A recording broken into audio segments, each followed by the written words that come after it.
Welcome to Every Night is Game Night, because we all love game nights with our family and friends. But when you play solo games, then every night can be a game night. Check us out along with other great podcasts at dicetowernetwork.com.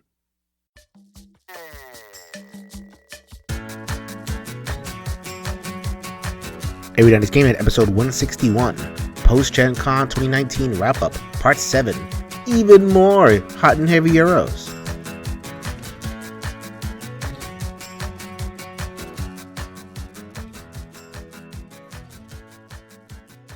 Yo, my peoples, what's up? Welcome back to Every Night is Game Night, the podcast that helps you get your head in the game. This is Jason. This is Anthony. And we are joined by Jambalaya Plays Games. Thank you so much for making the time to help me out on this episode. What's up, Jeremy? Hey, party people. How y'all doing, man? Hey, Jason. Hi, Ant. I'm here. I'm excited to be here. Now I'm going to get to talk about meaty Euro games, so I'm excited about that. This is good. We are continuing with Anthony's Hot and Heavy Euros. Last week, I was able to contribute to the conversation with some games played. This week, not so much. Yeah. You guys know how I roll. I don't play a ton of Euros, but Anthony likes to talk about them. So I yanked somebody in from the content creatorverse. I've brought in Ant Lab and Francis. I've brought in the Brant from the Puerto Rican podcast, and now it is Jeremy. Jeremy, he texted me one day. He's like, I want to talk about Black Angel. I want to talk about these Euros. I'm like, I know exactly the spot for you. Yeah. All right, so let us get into some hot and heavy Euro-ness. But before we do that, we're going to get to Liz in the Liz We Trust segment. Liz, let us know about another awesome Kickstarter that may be a heavy Euro. I have no idea. Go for it. Hey everybody, this is Mike from the One Stop Co-op Shop, filling in for Liz this week. And I'm here to encourage your Every Night is Game Night acquisition disorder. Today I'm talking about a game currently on Kickstarter, Oathsworn Into the Deepwood, and this is going to be on there until November 5th. Oathsworn is a fantasy campaign level game with a mix of sort of choose-your-own-adventure-ish style gameplay and big boss battles with varied AI and tactical gameplay. It's one that I really enjoyed in the review I did for it, and I'm very much looking forward to the full release. And if you want an idea of what combat in Oathsworn feels like, it's kind of like a mix between the tactics of Gloomhaven and the crazy big boss battles of Kingdom Death Monster. So definitely check it out, Oathsworn Into the Deepwood from Shadowborn Games. And that's it for me. Thanks for letting me fill in for Liz. Jason, back to you. All right. Thank you very much, Liz, from Liz We Trust. No idea what that game is, but she has not let us down yet.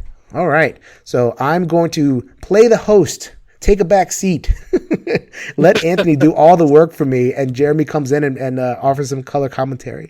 Okay. So we are going to get started with the first one.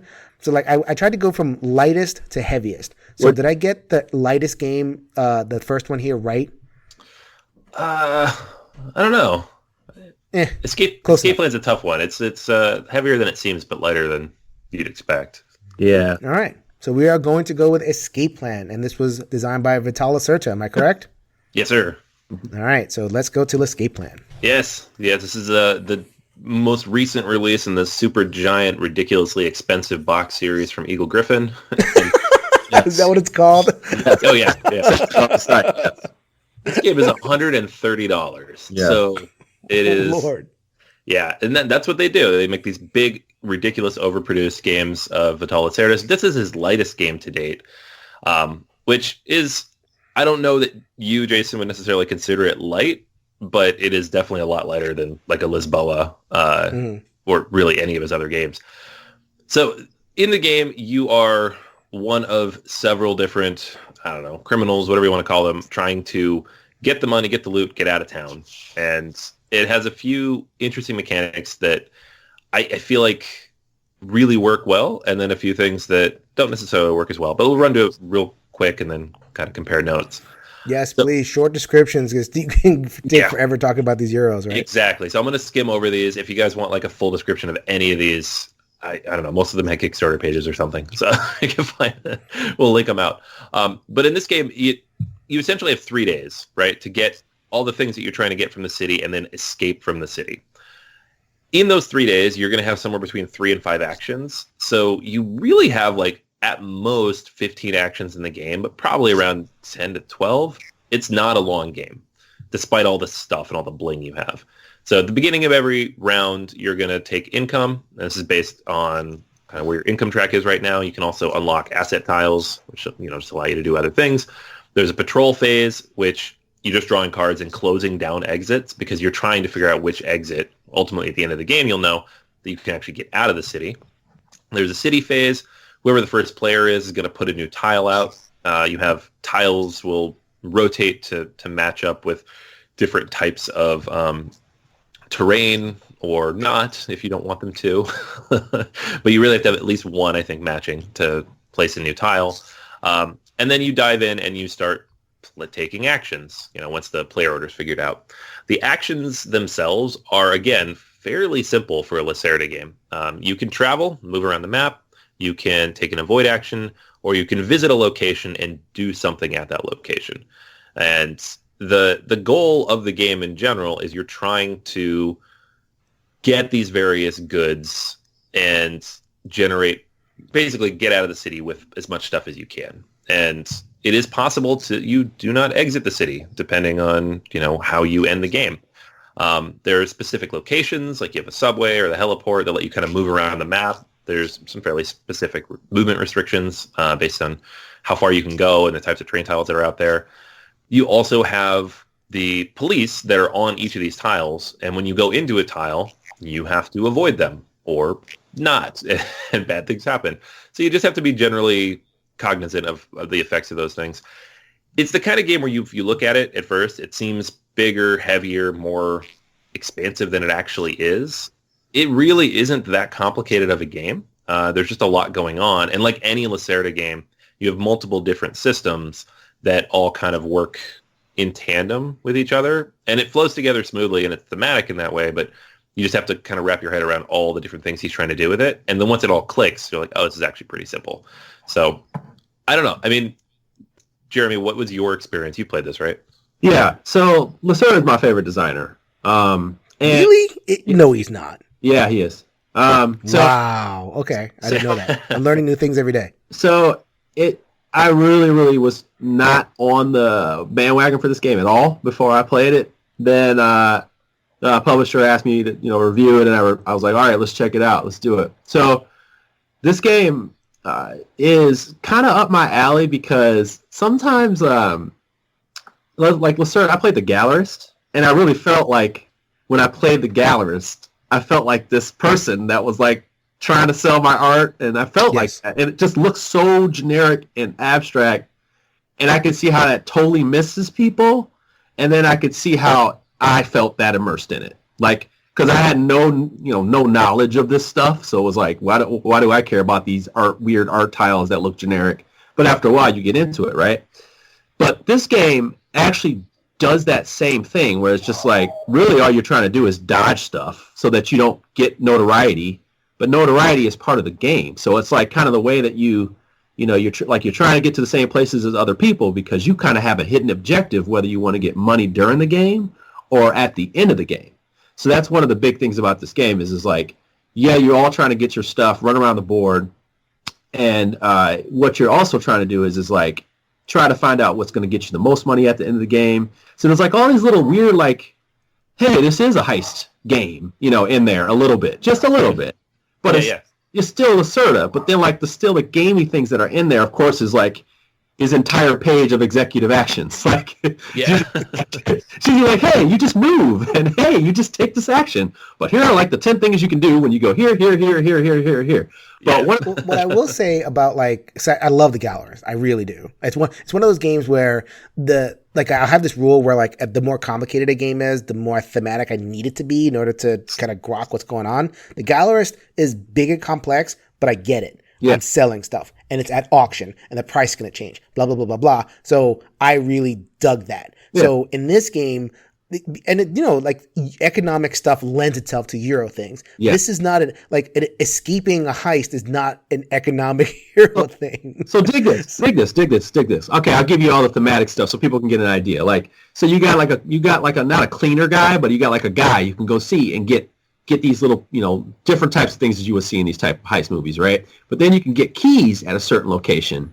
You take those and you actually go to like a safe house place where you can buy gear to kind of get past the cops and slip them, but there's also these safes there. So this is the thing. There's a lot of weird kind of random-ish things that happen in a Lacerda game you're not used to. And I think that final act of the game is what really can turn people off or turn people on. How did you feel about the game, Anthony? Yeah, it was an interesting take. Like, honestly, in a Euro period, just the way the exit works, it's not like most Heroes has a set number of rounds, or there's like some global objective you're all trying to reach for, something that everybody can see that you're reaching for. And this has that, at least. There's a timer on the game, of course. You know when the exit's coming, but then you don't know where it's going to be and how you're going to get there, and if you've necessarily met the requirements to exit. It's and you don't have to play the whole round. You could just exit as soon as you're capable of doing it. You don't have to take the full 3 actions. Every other round, you have to take at least 3 actions. That last round, if you're able to leave, go for it, Yeah. And there's a couple other things that like leading in, because there's only so many actions, and that's the thing about Lacerda games. There's going to be really restricted, and you're thinking like, oh, efficiency, but you can also unlock extra actions. So you kind of there's 3 actions in a day, but then there's like a couple of actions you can take if you get these, get the extra tokens at night.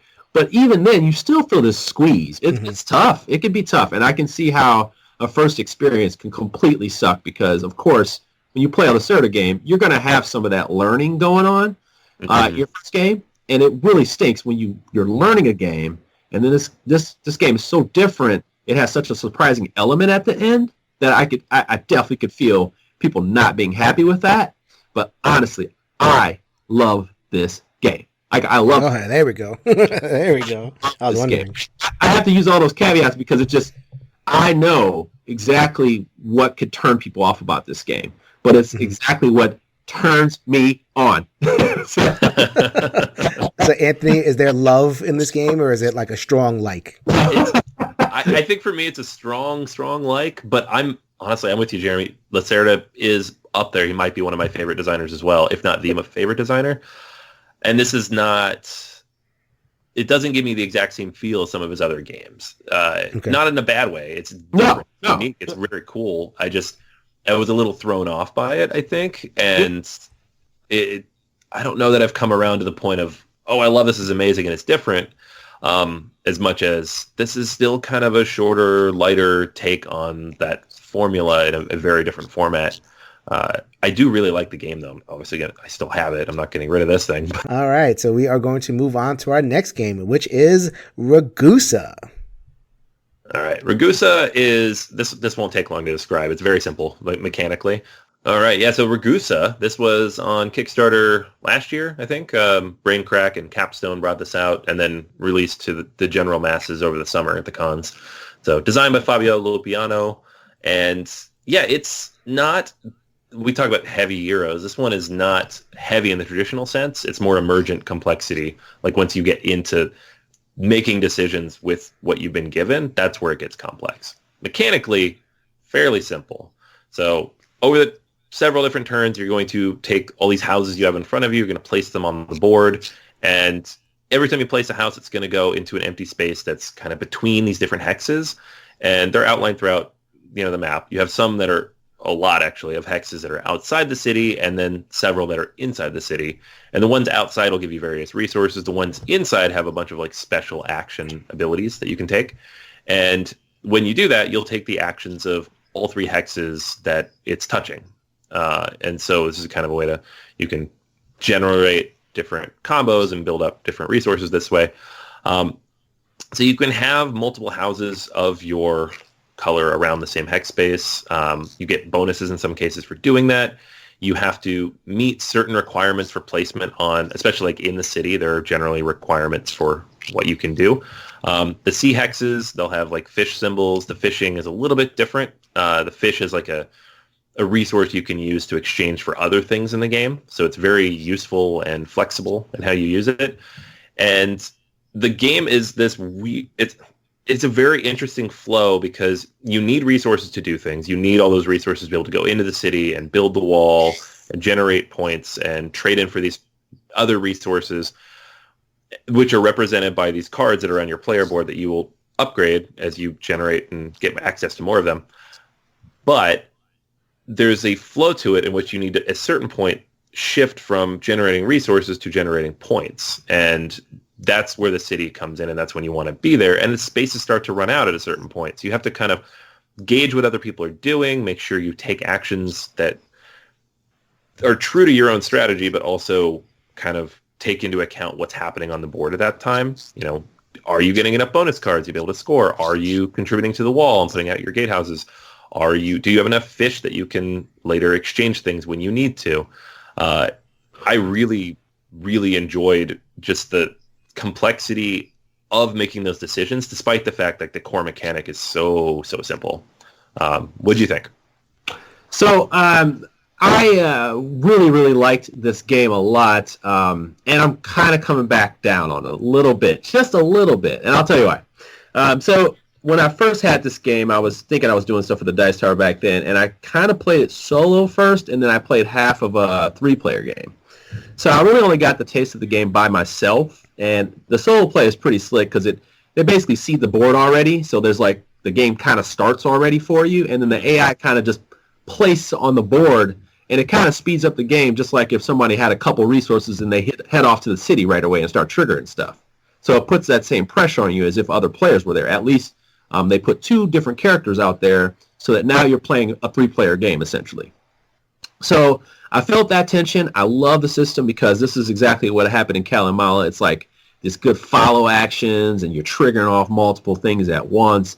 I love it. I love that like there's a relationship between like how you're grabbing this agriculture, and at some point you really got to pounce on the opportunity to convert it at the right time, to make these commodities, to trade and things like that, to score points. It doesn't feel like you know how to score points in the beginning, but you're kind of thinking about like the wall, and you're thinking about these towers. You're so focused on that, but you don't realize like these ships that are coming in and the potential points that can come of that, and selling these things at the right time is actually how you're going to score some points. So I like that idea. Now, the thing is once you actually start adding players to this game, stupid players ruin everything. these party people, I'll call them. Now, when you start actually adding them, that's where sometimes this game becomes problematic. So in a 2-player game, it is really like, okay, so I should say this first. It's hexagonal, right? There's 6 spots.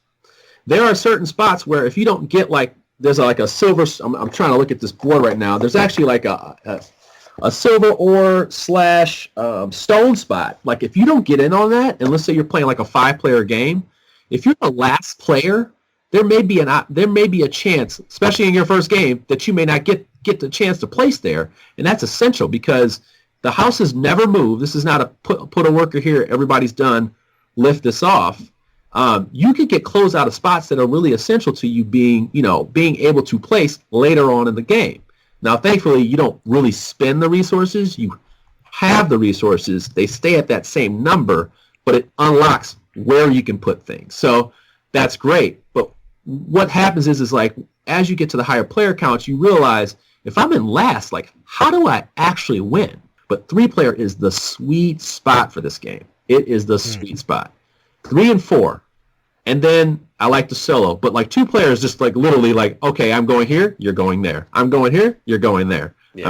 I'm going there. Because you're just going to try to trigger off some of the same things at the same time. You don't want people placing their walls before you do. You want to keep making sure you have a chain.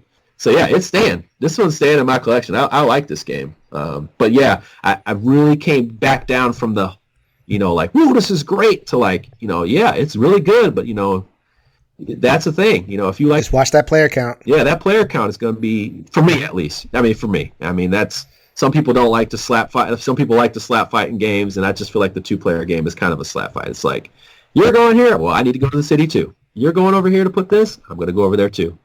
So then we talked last week about Anthony, like all the pile of games. Most of these games he likes, and then we already got the one that he doesn't out of the way. So I assume, Anthony, that this is one of these that you really like, and it's going to stick around for you. Yeah, I have it. I'm keeping it. I like it a lot.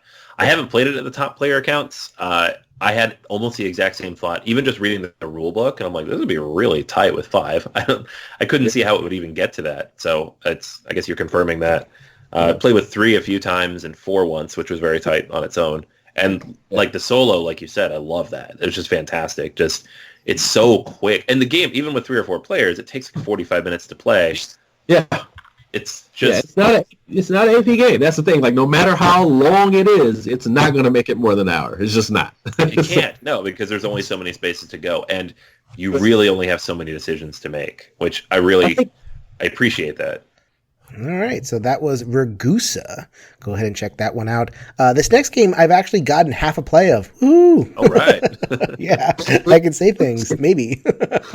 But this is, and I know that you had your eye on this one, Anthony, because you like its predecessor so much, Imperial Settlers. This is the next game in the Imperial Settlers line, Empires of the North, designed by Ignacy Trzewiczek, published by Portal Games. Yes. Yeah, this is, honestly, too, like when they first announced this, I was like, I don't know, because it just, it was like, it's the year of Imperial Settlers. Here's like 5 products where we're going to slap the name on it. And I was like, don't do that. Hey, you know what? I'm just going to go ahead and jump right in there. I actually fell asleep during that announcement. I think I deleted the email the second I read. I swear to you. Like, I literally was like, I don't want this. I don't want this. But now here we go. Exactly. What? And like for me too, especially because they released that Roll and Write, which was just bad. It was just a bad game. Oh, really? Oh. I didn't like it too much, and I was like, yes, see, now I know I don't like Imperial Settlers. Like that just let me know that kind of closed the book, because I did give it a chance. It was only $30, so I figured, why not? Let me try it, I gave it a fair chance, and, it just didn't work for me. And that let me know, as much as I thought I liked Imperial Settlers, and I did have it for a little while, the actual one with a lot of expansions and stuff, it just died off for me. And, yeah, but... Yeah, we're getting there. Yeah. So like Jason said, Imperial Settlers is one of my favorite games of all time. It's in my top 10. It never died off for me. I love it. So I had to give this one a fair shake, and I'm really glad I did, because it takes a lot of the ideas from that original game and it remixes them and adds new ideas and tweaks it up a little bit and changes things in ways I think are really effective. Honestly, as someone who's played Imperial Settlers so many times, it was a little hard to learn because I kept wanting to do certain things that just aren't in the rules for this game. But the rules are actually fairly simple. It's like when you know Spanish and you're learning French. Yeah, right. And you're making that mistake they make those mistakes all the time. Yeah, 100%. I kept like, okay, well, I'm going to save this reason. No, you don't. That's not how the game works. It's like, cleanup phase is different. It actually says it in the rule book, like, hey, don't do that. Don't refresh like you used to. Like, don't do that. Like, yeah, right. Nice warnings in there to be like, yeah, you're used to doing this. Don't do that. Like, I love that. Yeah. So the major difference on this one, just right off the top, is you start the game with a unique deck, right? There are 6 of them. They're all completely unique from each other, and there's 2 decks each from 3 different like clans of the North. And there's no drafting like what you see in the original Imperial Settlers, where you have your civilization deck and then like a general deck that everybody would draft from. That's not here. You just have your cards, you're working with those, that's it. And when you start every round in the lookout phase, you're going to draw some of those cards, and then you spend workers from your resource pool for that round, basically. Just they'll come back later, but that's how you keep those cards. So it streamlines a lot because that draft took a long time, but it also just makes sure that you have your engine, and your engine will always be as efficient as possible because it's pre-designed. You're not mixing other cards into it that might water that down like the original game did. When you get to the action phase, it's going to feel very similar. You have these resources, you play cards, you build locations, I guess they call it, from your hand into your tableau by spending the resources that they call for. You can use your clan action pawn, which is a new idea. There's like this little rondel almost type of thing of action tiles that you place out randomly, and you have action pawns that you can place up there to take additional actions that have nothing to do with the resources that you're spending. You can raid opponents, similar to other games. You get like raise tokens and generally do cool things with that. Or you can use actions from a location, which are the cards you've already placed out in front of you. So you want to build a nice tableau that has synergy. It's going to have synergy because those cards are all related to each other by default. The other cool thing you can do, though, is you have this expedition phase. So there is the nearby and distant islands board, which is in the middle of the table, and then there's going to be cards available on either side of it. You send your ships out there, and you spend certain resources to conquer these islands. And you can pillage the island, which just gives you stuff right away, or you can conquer it, which gives you often some kind of ability or special thing that you can then utilize as the game goes on. Really, really cool addition. I like it a lot. And just like looking at these cards and knowing like, oh, crud, if I really want that, I need to go there now. Like I need to make sure that I'm the first person in line to take that card. But that's an action you have to be able to find, is to send your ship up there. So that's just a cool new wrinkle that they threw in there that is very thematic for this particular game that wouldn't necessarily have worked for like the base game, because then you have all these different people from all over the place. You didn't have as much of a sense of like timing in regular Imperial Settlers, did you? Like you have to get to a certain spot right now. No, it was like the majority of the interaction in that game was in the draft, and then you could raise each other's stuff, right? You go out and you use your attack tokens and pillage people's stuff, but you didn't get that many of those tokens. And then when you did do it, you would do it tactically, like what's going to benefit you the most? Like what resources am I going to get by attacking your stuff? It's not just to like interact with each other or race for something. It doesn't really work like that. This one definitely adds much more of like a central element that everybody can see, along with like the action tiles that everybody can see. And because the decks are so thematic, and they have like different difficulty levels too, which is kind of cool. Like it in the rule book, it marks them all out of, this is difficulty 1, this is difficulty 8, and here's the ones in between. So if you have like a new player, you give them the Glen clan, which is fairly simple and easy to play. If you've played the game 20 times and you're teaching new players, you can take the McKinnon clan, which is a little more complicated and difficult to get those combos out. I really, really like this game a lot. I didn't think I would, honestly. I almost didn't pick it up because I was just so turned off by that roll and write.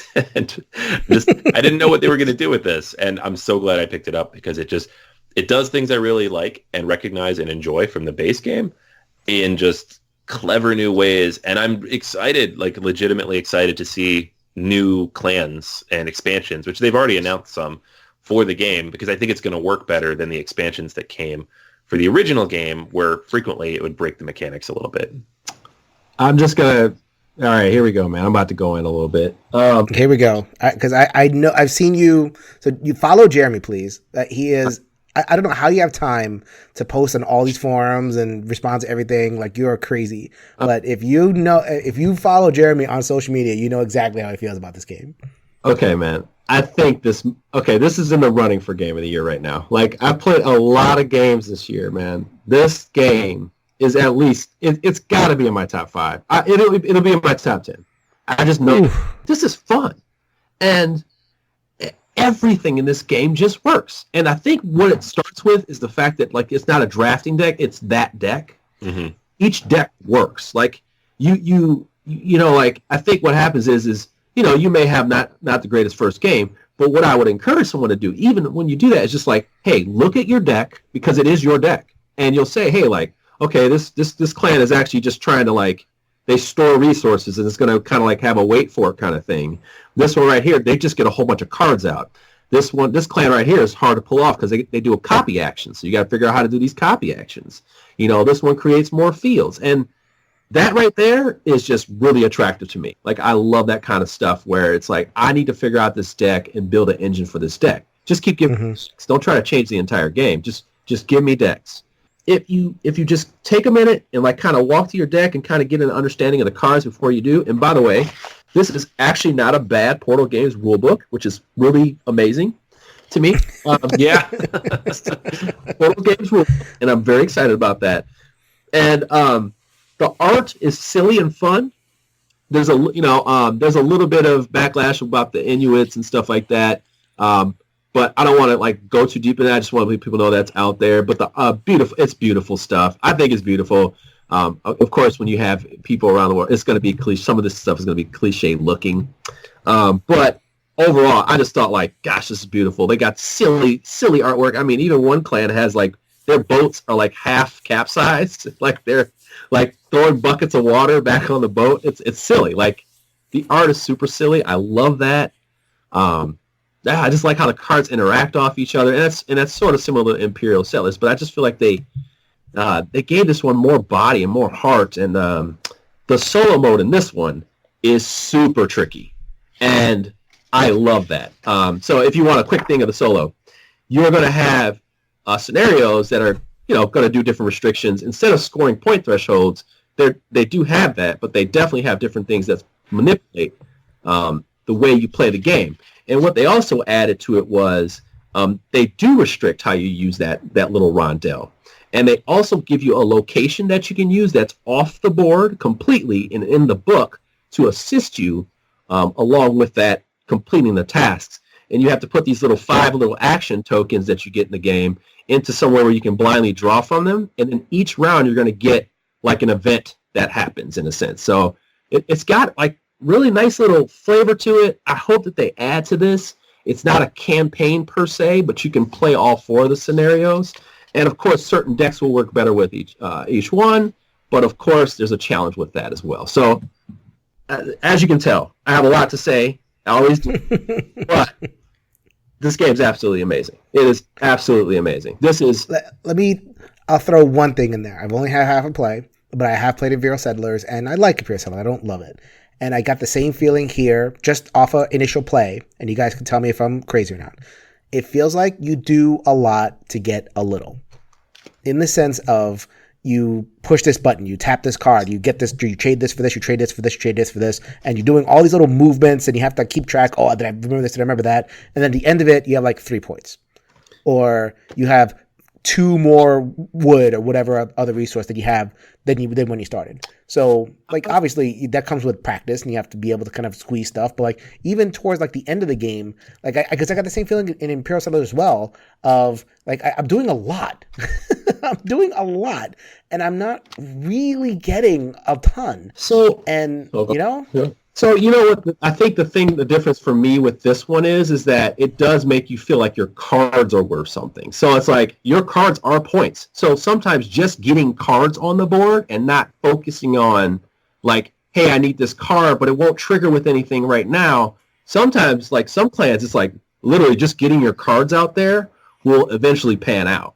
So there's that. And then there's also like the fact that they now have those cards that give you that extra action that bonuses off of that. And I think really the fact that they added that C element of going out give you more resources, so it doesn't feel like you don't get anything. Like, yeah, if you raid those places, that becomes part of your board. So, and those are really good strong actions too. So that's like those are strong actions. So if you got one of those clans that like gets these raise tokens, and there's still that raise token thing, so if you're not into like to take that, there's still that in there. I just find that like in the beginning, you're probably not going to be paying attention to that. You're going to be trying to figure out your deck. You also want those resources to get those cards from the lands out there. So, okay. So what do you think about my little observation, Anthony? Do you agree with that? That it feels like it's very lot of knobs, not a lot of like ka-ching off of those knobs, or am I crazy? I don't know. Yeah, I guess a little bit.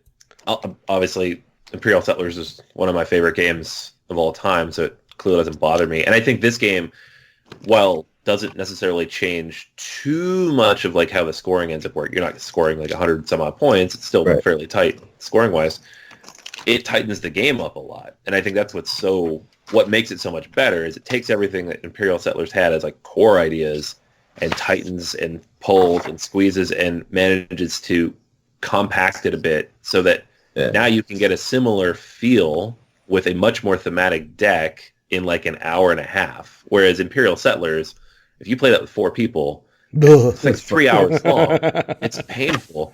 I won't do it, and I love that game. So this is much, much more focused, I think, both in design and content. And so I think to your point about pulling all the knobs and everything, I really, really like that part of it, and it's just a matter of like maximizing what you get out of that. So, yeah, I can see it, but I don't really have a problem with it. I think those free actions, the fact that they have the action, that little side action board too, helps as well, because it's like, all right, I can move this thing, I can actually get, even if I have a crappy round and I didn't know what I was doing, I still have 2 opportunities to do things if I can afford it. And that's the thing. Like, if you don't know what you're doing, what do you want? You want more action, so you hopefully can figure it out before the end of your turn. Right. It's like, oh, I just needed one more food. Well, how do I get one more food? Oh, I can place this on here and get one more food.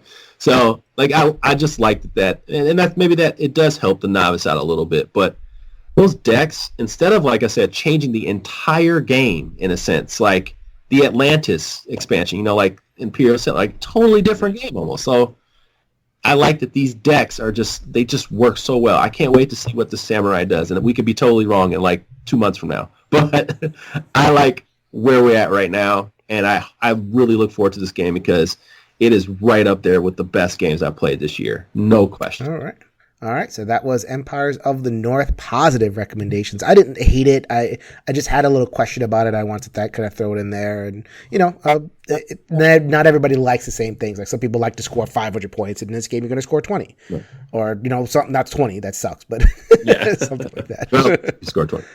Anyway, Jay will score 20. Anyway, so the last game I'm going to talk about, and this was one of the hotnesses at Gen Con. This was one of the hotnesses kind of before Gen Con because there was a lot of talk was happening around it. People actually got it to the table at Gen Con. Now people are enjoying it. They're playing it. And maybe the hype is kind of dialed down a little bit, but I think this will still reemerge as a contender for kind of heavy game of the year in various categories. This one is Black Angel. Yeah, so Black Angel this was one of my most anticipated games of Gen Con, and to the point where I ran over on Thursday morning and got in line to pick it up.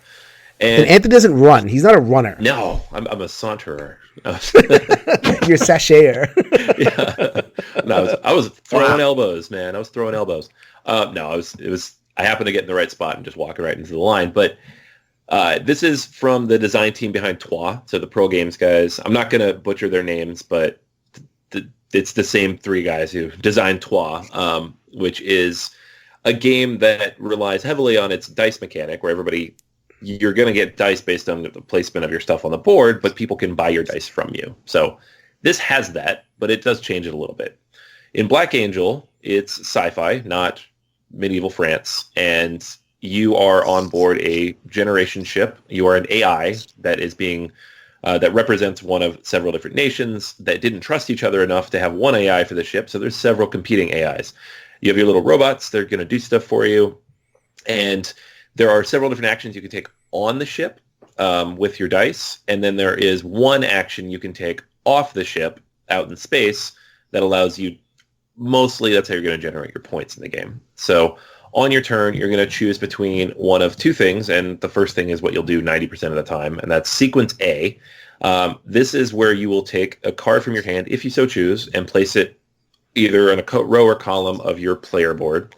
Your player board has a grid, a 3x3 grid, where you can place different technology tiles that you'll gain throughout the game. You start with 3, but you can get as many as you want and fill that grid out.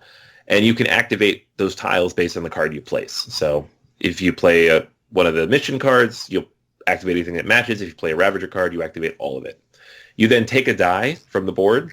If you take up one of your own dice, you don't have to pay for it. If you take someone else's die, you pay them 1 resource. So this is where it's a little bit different than Twa, where the cost was variable depending on, the I can't remember if it's the number of dice or the number of pips, but either way, you could pay a lot more for dice depending on what was there.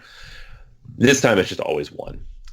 It also gives you the chance to lock some of those dice. If you get a really good die, you can lock it away and make sure people can't use it, which is cool. Something, again, you couldn't do in Twa. Wasn't Twa really mean for that very reason? Yeah, it could be. Because if you don't have any money and people start buying all your dice, then maybe you get some money, but now there's no dice to play with. So it's this gets rid of that. As long as you have 1 resource, you can always buy someone's die. The actions themselves are fairly simple, relatively speaking. You have the option to buy new technology tiles based on the number of pips. The dice are all 0 to 3. So there's a star on them, which everybody sees and is like, ooh, that's good. And it's not. That's 0. And it goes up to 3. So you buy technology. You can buy up to 3 pips worth of technology if you have a 3. And those go on your board. You slide them in. There are like endgame scoring tiles there, too, that are a little wonky in terms of how they work. But that's ideally what you're doing. You're building a little engine in front of you. There is an option to clear damage off of the ship. So Ravagers are going to come in and attack the ship, and they will damage it. And if you ignore it for long enough, those damage cubes will make the dice less effective, and then they will start to damage the dice themselves. But when you clear those damage tokens off, you get to place them onto your technology tiles and activate them. So it's good to do that. People generally will fix the damage. The last option is to clear out the Ravager cards, which all you do is clear them out. They go into your hand, and you can use those to activate things, which is useful. But it's another one of those things, if nobody does it, eventually all the actions get really bad. So someone's got to do it.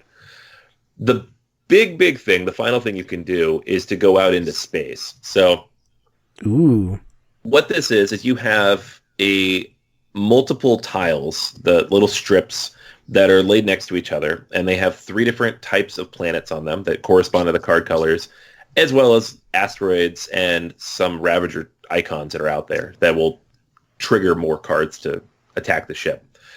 When you take this action, you will move a certain number of spaces away from the Black Angel, which is always in the middle of these things. And you have to have a ship to do this, and you have to have a robot. You will move that out, and then if you have a card that matches the color of die you played and the planet you landed on, you can play that card, put a robot on it, score some points, and do the thing. 2 types of cards. One of them is an action thing. You can go there later and take an action. The other is a mission that will disappear when the Black Angel moves forward, and you will score or get a bunch of stuff from it. Other people can go to your cards and kind of benefit from them as well. So it's kind of a thing to keep in mind, is that you can benefit from other people using your actions if they choose to do so. The game flow is smooth once you get the hang of it. It's not particularly smooth when you're learning it, because it's got one of those things that there's multiple game systems that kind of butt up against each other. You've got your personal board with the technologies. You've got the Selenia style board with the tiles and the Black Angel. You've got the ship itself that you're trying to repair. And you have to kind of understand the flow of everything. And it's easy to get focused on the ship and fixing things and doing things and getting the technologies and ignore the space board. But you're going to score the most from the space board. You really need to go out there. You need to put your cards out. You need to have an engine to generate ships and robots so you can continue to go out there and do that. You always have to think a few actions ahead and make sure that you have, debris tokens so you can flip your dice, which is a thing you can do, like to turn those zeros into twos. You make sure you have different materials so you can buy other people's dice. If you run out of your own dice, you need to make sure you have ships so you can go take actions if someone puts out a really good card. So you don't want to be resource poor on anything, and you don't want to be focused in any one area. It's definitely one of those do all the things types of game. You can't super specialize. I really, really like it. And I understand, I've played with a few people who it just doesn't click for as much, I think for those reasons I mentioned.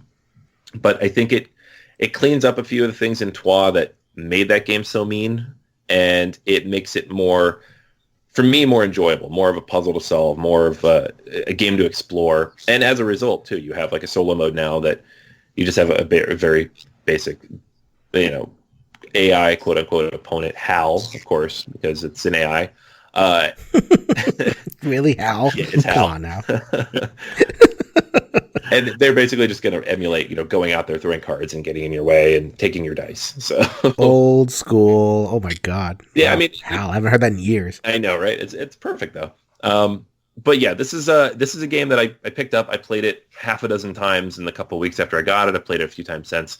I really, really like it. I mean, it's cooled a bit for me recently. I think just because it's not hitting the table as much, but it definitely scratches that itch for me of the dice worker placement type of thing, thinking through, planning ahead several different actions to make sure I'm ready to do the things I want to do, making sure that when I get to sequence B, that's when I really want to re-roll my dice, and I'm not doing it just because I can't afford other people's dice. Yeah, I had a lot of fun with this one. So this was my most anticipated game of the year. I was really looking forward to this game, and I just kind of pegged it because a lot of people that I really follow were into it. And when I kind of read the rules initially, I was like, oh, this was just like a game that I was playing at the time called Selenia. Mm-hmm. Selenia came out at the end of the year, and the reason why is because in Selenia, which is a very lighter game versus. Oh my God. Yeah, like definitely a lighter game, but a good game and a lighter game. And you do this thing where the board moves along, and this blimp moves forward in the game. And then what happens is the cards that come off that at the bottom trigger as well. So the board becomes day to night in that game. And in this one, you actually are like moving towards a planet, and it's simulated the same way. But some cards trigger, they trigger like that. So I was like, this is really attractive. And then if you like Twa, basically you staple them together, and you have this game. So I was just digging this game, but I'll tell you right now, you can definitely get caught in like having like no gas in your engine at all, and you can definitely get caught in, having this moment where your dice don't match up with other people's. Like you may have ended your round early, or you don't know how to play that game. So what happens is like you roll your dice. Let's say you roll threes. People go, "Oh, I'm buying your threes." So they're snatching your die. That's a thing. Or if you run out of robots to kind of put in certain spots at this right time, you're not figuring that out. How to piggyback off people when they have those little cards out there and stuff like that. There's just a lot of little things that work in that game. And yeah, the busy work of dealing with those debris that go in the slots and stuff, that's a thing. It's like, who's going to take care of that? But yeah, it's like, who's going to take care of that? Like, I don't want to deal with that. But it's like it reminds me of, like, I don't know if you guys remember Warlord to Waterdeep, or any worker or any game where you get quests. Yeah. And there's always a space that's like renew the light. You don't get anything else. You just like renew the market. Yeah. It's like, who's going to go there? Yeah. Are you going to go there? Or in Dead of Winter, who's going to clean up the waste? This game is really interesting, and I haven't played enough to like go all in on this, because I think was it maybe three times. So I haven't played it solo, which is weird for me. I'm really I'm just really impressed with this design. I think the what's the name, the rule book is pretty rough, but I do like the game. It's just that like the rule book is going to be rough, and your learning game is going to be long. Your learning game is going to be, unless somebody really owns the rules, and people do, like I always say, if you own the rules, you might be good. But I would even say own the rules and have everybody watch the review before they come, because it could be long. And then I don't want that to be too long for you. This is not a light Euro game. It's funny though too, because it's not that long of a game, except like the first play for me too, it was like 3 hours. It was a little long, but it's just time limited, because that board moves, that ship moves every time someone runs out of dice in sequence Bs. So there's a limited number of actions. And while you can get more dice throughout the game by putting your robots there, you're not going to do that too often, because you need those robots to do other things. And people are not going to be thinking about that. Like, they're just going to be thinking, oh, I got 3 dice. I need to use those 3 dice. And then, like during a learning game, of course, when you unlock the dice, wait, how did you unlock those dice? I want to unlock a die.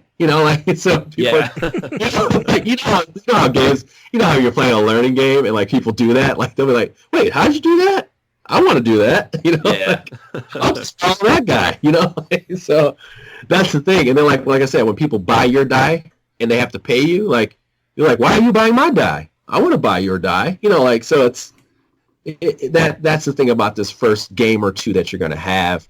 But overall, very pleasant experience. Nice crunchy decisions in there, and man, this game's beautiful. I loved it. Like, a couple people have been like, oh, it's a little busy, but like, this is one of my favorite Ian O'Toole like color palettes. It's just so striking as a sci-fi game. The space, just space. This game is just so beautiful. It's like we're kind of going light speedish, because it's like this purple pink kind of like boom, boom going through the middle of the board when you put this thing together. And I just like that, It's like this big unnecessary miniature in the middle of the board. It's all there, It's just there. They really figured out a nice presentation. I'm really proud of this game. I like this game a lot.